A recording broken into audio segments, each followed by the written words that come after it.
Guys, welcome to my channel.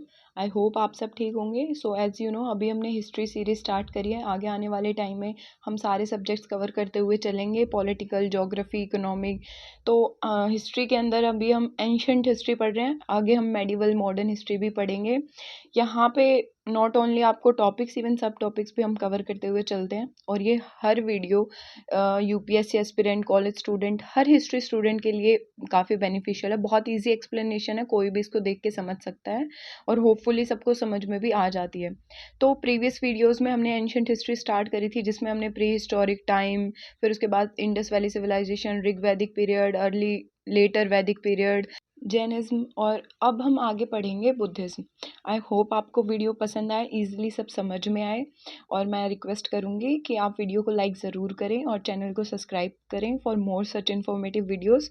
So let's start. तो पहले अगर हम बात करें ना कि कॉजेज़ क्या थे इन मूवमेंट्स के, मतलब कि कॉजेज़ क्या थे जैनिज्म, बुद्धिज्म, इन अलग अलग धर्म के राइज के। तो जो हमारे हिंदुइज्म के या जो वैदिक रिचुअल्स जो थे ना, वो थोड़े एक्सपेंसिव हो गए थे। लाइक जो सेक्रीफाइसेस परफॉर्म होने लग गए थे, जो रिचुअल्स जो बताते थे पंडित वगैरह या जो लोग, वो थोड़े एक्सपेंसिव हो गए थे। तो लोगों को उस टाइम पे समझ में नहीं आई ये चीज़, तो वो थोड़े कॉम्प्लिकेटेड लगने लग गए। तो इसी वजह से लोग ना उनसे बचने लग गए। होता है ना कि लोगों की तो आदत होती है ना कि मुश्किल चीज़ से थोड़ा बच के निकलने की। तो वैसे ही इसी वजह से उनके थोड़े जो मीनिंग थी, जो उनकी अस्तित्व था थोड़ा कम, जो थोड़ा लोग उनको इग्नोर करने लग गए एक साइड में। और जो ब्राह्मण्स जो थे, सुप्रीमेसी ऑफ ब्राह्मण्स जो थी, वो थोड़ा, ये जो हमारा कास्ट सिस्टम है, वर्ण सिस्टम, उसमें तो वो थोड़ा रिजिड हो गया था, जिसकी वजह से थोड़ी अनटचेबिलिटी बढ़ गई थी। ब्राह्मण्स का थोड़ा ज़्यादा रोल हो गया था, तो लोगों को ये लगने लग गया था कि काफ़ी अनइक्वलिटी है इसमें। तो इसी वजह से, और बुद्धिज़्म और जैनिज़्म जो धर्म सामने आए, इनमें क्या था कि ये लोग अनटचेबिलिटी को सपोर्ट नहीं करते थे, इनके लिए सब इक्वल था। तो लोगों को ये लगने लग गया कि हाँ, ये सबसे बेस्ट है, इसमें हमें इक्वली ट्रीट किया जाता है। सो इस वजह से भी काफ़ी ये दूसरे रिलीजन्स जो हैं, बुद्धिज़्म, जैनिज़्म, सामने आए। और एक ये था रीज़न, कह सकते हैं हम, कि जो हमारे ये टेक्स्ट थे, रिलीजियस टेक्स्ट, वैदिक रिचुअल्स, ये जो भी थे हमारे, ये सारे संस्कृत लैंग्वेज में थे। और संस्कृत जो लैंग्वेज थी उस टाइम पे, वो थोड़ी ऐसी लैंग्वेज थी जो थोड़े हाई क्लास लोग होते थे, या ब्राह्मण्स हो गए, थोड़े अपर क्लास लोगों को ही ज़्यादा अच्छे से समझ में आती थी। जो नॉर्मल पीपल्स थे, उनके लिए इतनी ईजिली समझ में आने वाली लैंग्वेज नहीं थी। तो इस वजह से भी लोगों को समझने में थोड़ी प्रॉब्लम होती थी, वो कनेक्ट नहीं कर पाते थे चीज़ों से, डिफ़िकल्ट लगती थी। इस वजह से भी हम कह सकते हैं कि बुद्धिज़्म और जैनिज़्म जो है, उनकी जो लैंग्वेज थी या जो उन्होंने प्रचार किया उसका, वो थोड़ा ईज़ी लैंग्वेज में था। तो जो वैसे नॉर्मल लोकल पीपल्स थे, वो जल्दी कनेक्ट कर पाए। और एक रीज़न हम कह सकते हैं, जो ये इंटेलेक्चुअल रिवॉल्यूशन हुआ था ना उस टाइम पे, कि लोगों के फ़िलॉसफ़िकल थॉट्स डेवलप होने लग गए थे, वो सोचने लग गए थे, हर चीज़ को क्वेश्चन करने लग गए थे। तो इस वजह से भी एक ये रीज़न है कि ये नई-नई मूवमेंट्स सामने आई।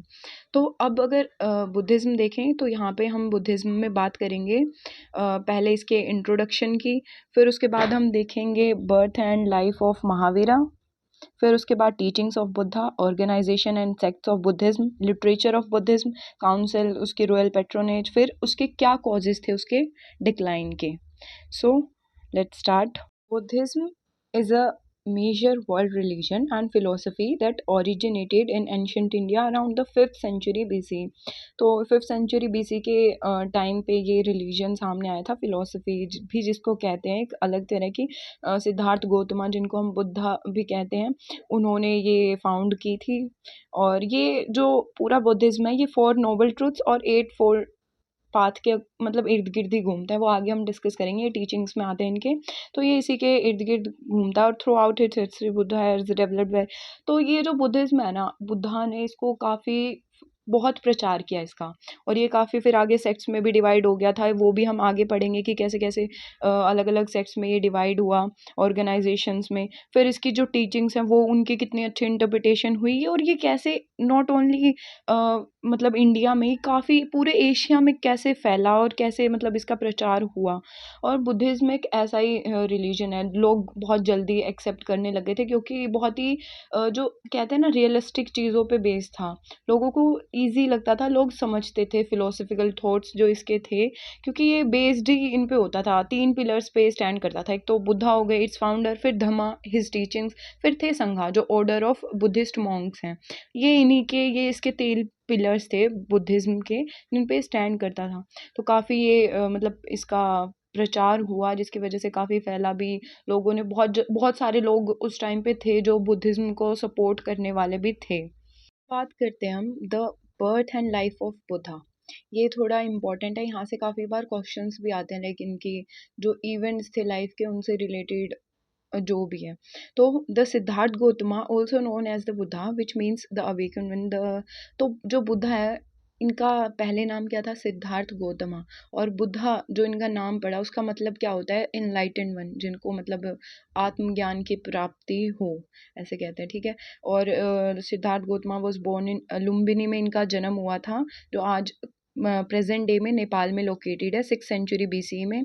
और ये he was born into the Shakya clan and aristocratic family. His father king Suddhodana ruled over the Shakya kingdom. तो इनकी जो फैमिली थी काफ़ी एक अच्छे राजा के घर पे इनका जन्म हुआ था। इनके जो पिता थे सुधोधन, वो भी साक्या किंगडम के रूलर थे। जो इनकी माँ थी महामाया, जिनका नाम था, वो भी अ, उस कौशल डायनेस्टी से बिलोंग करती थी। इनकी माँ भी महामाया, जो कि जिनकी डेथ हो गई थी सिद्धार्थ के साथ मतलब जन्म के 7 दिन बाद ही। फिर इनकी स्टेप मदर थी जिनका नाम था गौतमी। इनकी शादी भी हुई जिनका नाम था यशोधरा। फिर इनका एक लड़का भी था राहुला नाम करके। तो मतलब इन्होंने अपनी स्टार्टिंग की जो इनकी लाइफ थी वो काफ़ी सही थी। रिच फैमिली, एक मतलब राजा के घर पे जन्म लिया, काफ़ी बढ़िया थी। The 4 encounters at the age of 29 Siddhartha है। तो इनको इसके पीछे ना एक स्टोरी, अगर आप लोगों ने पढ़ी भी हो तो, कि जो एक मतलब राजा थे इनके जो पिता, उनको किसी ने कहा था, एक साधु या पंडित या हम कह सकते हैं, किसी ने ये बोला था कि जो इनका जो बेटा होगा ना, मतलब वो काफ़ी इंटेलेक्चुअल होगा, या तो वो पूरे देश पे शासन करेगा, पूरे राज्य पे, या फिर वो एक बहुत बड़ा साधु या संत बन जाएगा, मतलब यही होगा।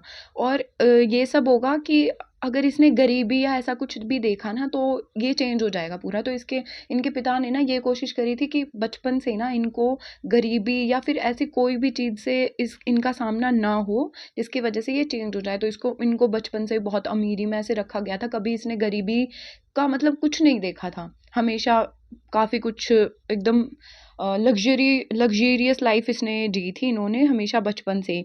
लेकिन फिर क्या होता है, एट द एज ऑफ 29 ये जाते हैं अपने जो इनका घुड़सवार होता है उनको बोलते हैं, और ये बिना इन्फॉर्म किए अपने पिता को निकल जाते हैं। तो इनका वहाँ पे 4 चीज़ों से इनकाउंटर होता है, जिनकी वजह से इनकी पूरी लाइफ चेंज हो जाती है। एक तो एन ओल्ड मैन, एक सिक, अ कॉर्पस और अ मॉन्क। तो वहाँ पे जब ये इनको देखते हैं ना, तो वो वहाँ पे क्वेश्चन करते हैं, मतलब इनको इनके माइंड में खुद ही आता है कि ये बूढ़े व्यक्ति हैं, तो मतलब जवानी के बाद ये बुढ़ापा आना है क्या? मतलब मैं भी ऐसा हो जाऊँगा? बीमार को देख के कि इसके ठीक होने का कारण क्या है? ये बीमार कैसे हुआ? मतलब वो हर चीज़ का ना उनके माइंड में ये एक क्वेश्चन आता है जब वो इस रियलिटी को देखते हैं। तो जिसकी वजह से फिर इनका पूरी लाइफ इनकी चेंज हो जाती है ये सारी चीज़ें देख के। The profound impact of 4 encounters lead Siddhartha to contemplate the nature of existence and the cause of suffering, realizing the impermanence and unsatisfactoriness of worldly life, he decided to renounce his princely life। और फिर यही चीज़ें देख के वो हकीकत जो जीवन की रियलिटी है उसको जानने के लिए निकल पड़ते हैं। अपनी सारी प्रिंसली लाइफ, ये जो भी इनकी लाइफ होती है उसको छोड़ छाड़ के, sitting under a Bodhi tree in Bodh Gaya, he enter deep meditation and resolve not to rise until he attend enlightenment after an intense struggle with the force of delusion. तो मतलब फिर ये बोधि ट्री होता है बोध गया में, वहाँ पे ये बैठते हैं और पूरे मतलब ध्यान के साथ डीप मेडिटेशन बिल्कुल एकदम बैठते हैं वहाँ पे, जब तक इनको एनलाइटमेंट नहीं मिल जाती। और Siddhartha finally reach enlightenment at the age of 35, मतलब बहुत गया में इनको फिर फाइनली एनलाइटमेंट मिलती है। He become the Buddha the awakenment. After attaining enlightenment the Buddha spend the next several decades teaching and spreading his insights to other. The life of the Buddha is often divided into 3 major phases: the early life, the great renunciation, and the teaching career। The Buddha's teaching continued to inspire. तो बुद्धा की अगर हम life की बात करें ना, तो वो इन 3 ही चीज़ों में डिवाइड है पूरी लाइफ, कि एक तो उनकी अर्ली लाइफ की कैसे उन्होंने वो लग्ज़रियस लाइफ जी थी, फिर उसके बाद द ग्रेट रेनाउंसिएशन कैसे उनको ये मतलब आत्मज्ञान प्राप्त हुआ, और तीसरी फिर उन्होंने अपना पूरा जीवन उसको टीचिंग्स में ही निकाल दिया। तो यहाँ पे ये सबसे प्लस पॉइंट है बुद्धिज़्म का। और या फिर हम गौतम बुद्ध जी का भी कह सकते हैं कि उन्होंने ना कि आत्मज्ञान प्राप्त करके वो रुके नहीं, उन्होंने यही सोचा कि वो सबको ये मैसेज दें, सबको ये चीज़ रियलाइज़ हो, सबको ये समझ में आए कि रियलिटी क्या है, हम कितने बड़े इल्यूजन में जी रहे हैं या किस डायरेक्शन में जा रहे हैं, क्या सही है क्या गलत है, आत्मज्ञान की प्राप्ति के लिए। तो इनका जो फर्स्ट जो इन्होंने सेरेमन जो डिलीवर किया था या जो था वो सारनाथ में हुआ था, ठीक है। और फिर उसके बाद जिसको हम वो बोलते हैं turning of the wheel of law, कुछ ऐसा करके था, ठीक है। तो ऐसे ही फिर बुद्धिज्म के स्प्रेड की कहानी शुरू होती है। बात है टीचिंग्स ऑफ बुद्धा। तो the core teachings of Buddha known as the dharma form the foundation of Buddhism. The Buddha's teaching can be summarized in the four noble truths and the eightfold path। तो जैसे कि पहले भी बताया था, तो पूरा बुद्धिज्म जो है ना वो इन्होंने इसी में समराइज कर दिया गया है। पूरी जो टीचिंग्स ऑफ बुद्धा है, फोर नोबल ट्रुथ्स वो क्या थे? दुख, सफरिंग, फिर उसके बाद निरोध, समुदाय, और फिर मघा, मतलब कि the world is full of sorrow and misery. फिर उसके क्या कॉजेज़ हैं? Pain and misery is a desire. तो उनको ख़त्म करने का क्या तरीका है? और फिर फोर्थ में कि मतलब क्या तरीका है, वो है एट फोल्ड पाथ, वही एक तरीका है। और फिर ये एट फोल्ड पाथ क्या है? Right view, right efforts, right intentions, right speech, right action, right livelihood, right mindfulness, right concentration. तो बेसिकली जो बुद्धिज्म है ना वो कुछ इतना कॉम्प्लिकेटेड नहीं था। अगर हम अभी यहाँ पे पढ़ रहे हैं, जो ये देख रहे हैं, इतना कॉम्प्लिकेटेड नहीं था। ये बेसिक जो चीज़ें इंसान को समझ में आनी चाहिए उन्हीं का प्रचार था। लेकिन उस टाइम पे धीरे धीरे लोग इतने इवोल्व हो रहे थे, तो वो इसी चीज़ को एक्सेप्ट नहीं कर पा रहे थे। वो थोड़े मिजरीज सफरिंग्स में इनमें घुस रहे थे, डिज़ायर्स के पीछे पागल हो रहे थे, किंगडम्स को मतलब बढ़ा करने में। तो ये लोगों की जो स्टेट ऑफ माइंड थी वो इतनी सी चीज़ भी नहीं समझ पा रहा था। क्योंकि हम यहाँ देख रहे हैं तो ये हर इंसान के अंदर होनी चाहिए कि सही समझ, सही बोलना, सही काम करे, अच्छे से जिए, सही कंसंट्रेशन हो उसका। तो Buddhism emphasise the concept of impermanence, anicca, non self, anatta, and the law of cause and effect, karma. तो इनके ऊपर इन्होंने पूरा वो दिया है कि क्या कहते हैं, कर्मा जो है वही है सब कुछ, ठीक है।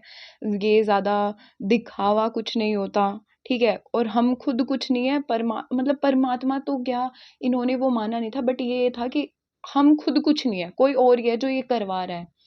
यहाँ पे ये भी एक पॉइंट था कि बुद्धा जो है उन्होंने अ, मना बिल्कुल ये नहीं किया था कि वो नहीं मानते हैं वैदिक रिचुअल्स, या जो ये हमारे भगवान हैं उनके एग्जिस्टेंस या परमात्मा को नहीं मानते, उन्होंने बिल्कुल डिनाई नहीं किया था। बस उनका ये नहीं मानना था, उनको ये लगता था कि कोई तो है जो कंट्रोल कर रहा है, बट वो इनको नहीं मानते थे। So it is through the practice of meditation, ethical conduct, and wisdom, individual can attain enlightenment, liberation from the cycle of birth and death, to reach a state of ultimate peace and freedom called nirvana। तो basically इन सारी teachings का यही मतलब था कि अगर कोई meditation कर रहा है थोड़े विजडम के लिए, तो वो मतलब मेडिटेशन के थ्रू, अच्छे रास्ते के थ्रू कोई भी एनलाइटमेंट प्राप्त कर सकता है, और वो ये जो जन्म मरण का चक्र है, cycle of birth and death, उससे आज़ादी पा सकता है, जिसको ये निर्वाणा कहते हैं। इनका काफ़ी वो था इसमें, मतलब belief in nirvana, when desire cease rebirth cease and nirvana attained.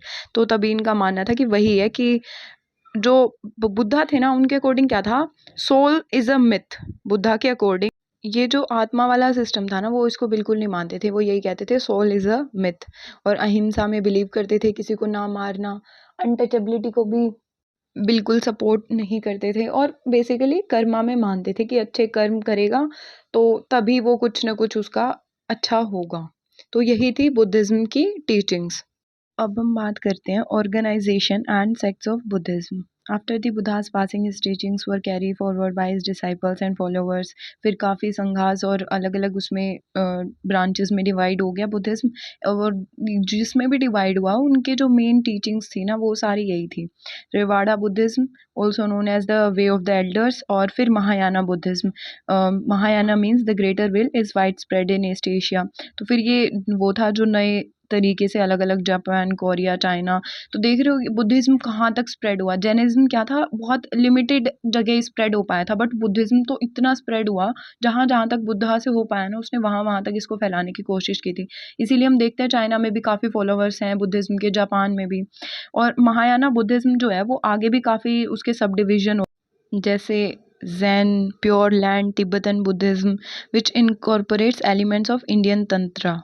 तो यही है कि काफ़ी सेक्ट्स में डिवाइड होने के बाद भी बुद्धिज़्म एक यूनाइटेड था। काफ़ी ये नहीं हुआ कि इसमें बहुत सारे डिसिमिलैरिटीज़ आ गई हों।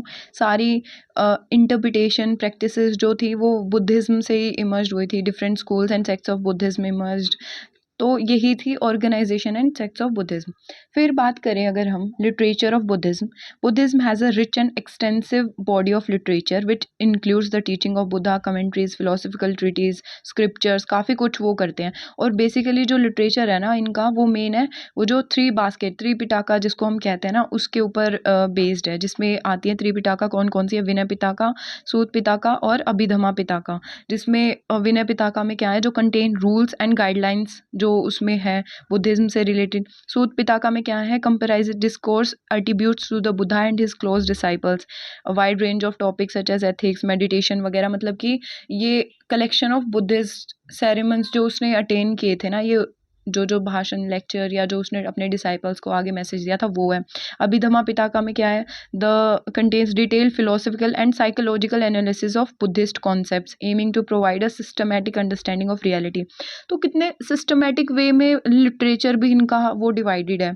इसी वजह से लोगों को बहुत ईजी होता था समझ पाना, और इनकी लैंग्वेज भी काफ़ी ये थी कि वो उनसे लोगों से, जो नॉर्मल लोग हैं उनसे कनेक्ट कर पाते थे। In Mahayana Buddhism, various sutras are considered important such as Lotus Sutra, Heart Sutra, Diamond Sutras. ये बुद्धा के जन्म से रिलेट करते हुए हैं सारे। Additional Buddhist literature includes commentaries by prominent Buddhist scholars, philosophers. तो बुद्धिज्म लिटरेचर जो है ना उसके काफ़ी हमें वो मिलता है, और ये बेसिकली पाली लैंग्वेज में लिखे हुए हैं, और उस टाइम पे लोकल पीपल्स इजीली समझ पाते थे। तो काफ़ी रिच लिटरेचर ऑफ बुद्धिज्म हम कह सकते हैं, जिसमें फ़िलोसफी, मेडिटेशन, एथिक्स सब कुछ अच्छे से बताया हुआ है, डिवाइड करके एक सिस्टमेटिक वे में। फिर उसके बाद आता है councils, spread and royal patronage. Councils की बात करें तो बुद्धिज्म की बहुत सारी काउंसिल्स हुई थी, जिसमें से ये जो यहाँ पे मैंने एज यू नो मैंने मेंशन करी है, first Buddhist council, second, third, तीन यहाँ पे मैंने मेंशन किया। 483 BC में हुई, फिर 383 में हुई, फिर उसके बाद 250 BC में हुई, अलग अलग एम्परर के टाइम पे हुई, राजगाह में हुई, फिर उसके बाद वैशाली में भी हुई, फिर अशोका के अंदर जो पाटलिपुत्रा थे वहाँ पे भी हुई। अशोका के टाइम पे बहुत फैला था बुद्धिज्म, क्योंकि अशोका ने खुद भी बाद में, तुम्हें पता हो तो, कलिंग वॉर के बाद उन्होंने भी बुद्धिज्म को वो कर लिया था, खुद को कन्वर्ट कर लिया था, बुद्धिज्म को अडॉप्ट कर लिया था, और फिर काफ़ी स्प्रेड किया था बुद्धिज्म को अशोका ने भी। सो काउंसिल्स यहाँ पे बहुत मेजर रोल प्ले किया उन्होंने, मतलब कि उसमें सब कुछ डिस्कस हुआ कि इस चीज़ को कहाँ डिवाइड करना चाहिए, क्या नहीं। यहाँ पे आप पढ़ सकते हो, इसमें मैंने लिखा है, Buddhism spread gradually from its origin in ancient India to various parts of Asia beyond the following contributed to its monastic and missionaries efforts. Ashoka the great, अब ये स्प्रेड की बात यहाँ पे मैंने लिखा है, यहाँ पे देख सकते हो, यहाँ पे मैंने मैप भी लगाया कि कैसे इंडिया से फिर उसके बाद अफगानिस्तान तक, चाइना में, कोरिया, जापान, और मतलब कितना फैला है। और ये अशोका के टाइम पे, एज मैंने अभी मेंशन किया कि मौर्यन एम्पायर जो था 3rd सेंचुरी में, उनके टाइम पे अशोका बहुत फैला। बुद्धिज्म बहुत फैला। अशोका ने काफ़ी एक्टिवली प्रमोट किया था इसको, जो भी इनके इंस्क्रिप्शन एडिक्ट्स हैं वो मिलते हैं हमें। और monastic and missionary efforts, Buddhist monk and nuns played a crucial role. और जो इनके मॉन्क्स वगैरह उन्होंने भी बहुत, मतलब ये ना टूटी नहीं इसकी, वो कहते हैं ना कि जैसे वो पुरानी धरोहर हो, फिर वो आगे जाके चेंज हो जाए, जैसे जैनिज्म में हुआ, फिर उनके अलग ही हो गए, बिल्कुल अलग ही पाथ उन्होंने कर लिए अपने डिवाइड होने के बाद। बट बुद्धिज्म में ऐसा नहीं था, तो ये इसीलिए काफ़ी स्प्रेड हुआ उस टाइम पे, एंशिएंट इंडिया के टाइम पे, एशिया में भी और उसके बाहर भी। और रॉयल पैट्रोनेज की बात करें, Buddhism received significant support patronage from rulers and Kings which helped it's establishment growth. Kings ने भी काफ़ी सपोर्ट किया था बुद्धिज्म को उस टाइम पे। दे ऑल्सो प्रोवाइड रिसोर्सेज, और काफ़ी वो भी दिए, मतलब मोन्यूमेंट्स बनाने में भी, स्तूपा जैसे सांची स्तूपा जो हम कह सकते हैं, बनवाने में भी बहुत हेल्प करी थी किंग्स वगैरह ने। It's important to note that the specific dynamics of Buddhism spread varied in different regions, resulting in the emergence of various Buddhist tradition and schools. Today, Buddhism continues to thrive in different parts of the world with millions of followers practicing its teaching. तो काफ़ी मतलब spread हुआ Buddhism अलग अलग regions में, और काफ़ी अच्छा रिजल्ट भी रहा इसका। और आज के टाइम पे भी हम देखें बहुत जगह बुद्धिज़्म काफ़ी प्रैक्टिस में है। इंडिया में हालांकि कम देखने को मिलता है as compare to other regions जहाँ पे ये फैला था। फिर बात करें अगर कॉजेज़ ऑफ द डिक्लाइन, अब इसके क्या कारण थे, ये थोड़ा मतलब कैसे जब इतना अच्छा चल रहा था तो फिर क्या कॉज थे जिसकी वजह से ये डिक्लाइन हो गया। तो basically Buddhism experience period of decline in different regions from काफ़ी रीज़न थे। इंटरनल डिवीजन हम कह सकते हैं, disagreements with in the Buddhist sects unity and lead to the decline of the royal patronage, competition with other religions, culture and society changes. तो क्या था कि जब स्टार्टिंग में था तो काफ़ी इसको रॉयल पेट्रोनेज में मिली, अशोका ने भी काफ़ी स्प्रेड किया। फिर धीरे धीरे जब किंग चेंज हुए तो उनके बिलीव्स अलग थे, अब उनके रिचुअल्स अलग थे, तो उन्होंने भी थोड़ा उसकी वजह से भी स्प्रेड कम हुआ। फिर कुछ इंटरनल डिवीजन, अब कब तक एकजुट होके कोई चीज़ चलती है? अगर 50 लोग हैं तो वो कब तक यूनिटी बना के रखते हैं? अगर फिर एक का भी अगर कुछ और थोड़ा बिलीफ चेंज होता है तो फिर वो डिस्प्यूट हो ही जाता है। तो थोड़ी इंटरनल वीकनेस आई, इनके इंटरनल डिवीजन हुए। और फिर जो कुछ था ना, बुद्धिज्म भी क्या था, ये come to the Brahmanic ritual such as idol worship which when Buddhism early. तो इसमें इसने भी ना एक आइडल वर्शिप का रूप ले लिया था बुद्धिज्म में। बुद्धा के मरने के बाद ना तो लोग बुद्धा को पूजा करने लग गए थे, एक तरीके से उनकी पूजा करने लग गए थे। तो वो क्या थे, पहले बुद्धिज्म क्या था कि वो आइडल वर्शिप को नहीं वो करते थे प्रमोट, बट फिर ये उसी में चेंज होता जा रहा था धीरे धीरे। और फिर इनकी भी जो लैंग्वेज थी ना वो काफ़ी, इन्होंने भी संस्कृत का यूज़ करना स्टार्ट कर दिया थोड़ा उसको और अच्छे से बनाने के लिए। और फिर कुछ कल्चर और जो सोसाइटी थी उसमें चेंज आए, तो लोगों के फिर वही है कि अलग अलग बिलीफ आए। और फिर एक पॉइंट था रिवाइवल ऑफ हिंदुइज्म, वो मैं यहाँ पे आई थिंक नहीं लिखा है, such as Hinduism other religions जो थे उनका वो हो गया। और हिंदुइज्म का रिवाइवल हुआ, जो शंकराचार्य हैं उनका काफ़ी मेजर रोल था हिंदुइज्म को फिर उस टाइम पे दोबारा राइज में। तो उसकी वजह से भी फिर बुद्धिज्म धीरे धीरे मतलब चेंज ही हो गई। लोगों की बिलीव्स हैं अब भाई, फिलोसफिकल थॉट्स उनके इमर्ज हो रहे हैं, तो हर चीज़ को क्वेश्चन कर रहे हैं, कभी किसी चीज़ को अपना रहे हैं, कभी किसी चीज़ को। तो फिर ऐसे ऐसे करके चेंज ही हो गया धीरे धीरे। तो यही इसके फिर कुछ कॉजेज थे, फिर बुद्धिज्म धीरे धीरे डिक्लाइन हो गया। आज के टाइम पे इंडिया में तो कम है हालांकि, बट काफ़ी जगह देखने को मिलता है। सो ये था हमारा पूरा topic the Buddhism. I hope आपको समझ में आया होगा, और समझ में आया तो वीडियो को लाइक ज़रूर करें and do subscribe to my channel. Thank you.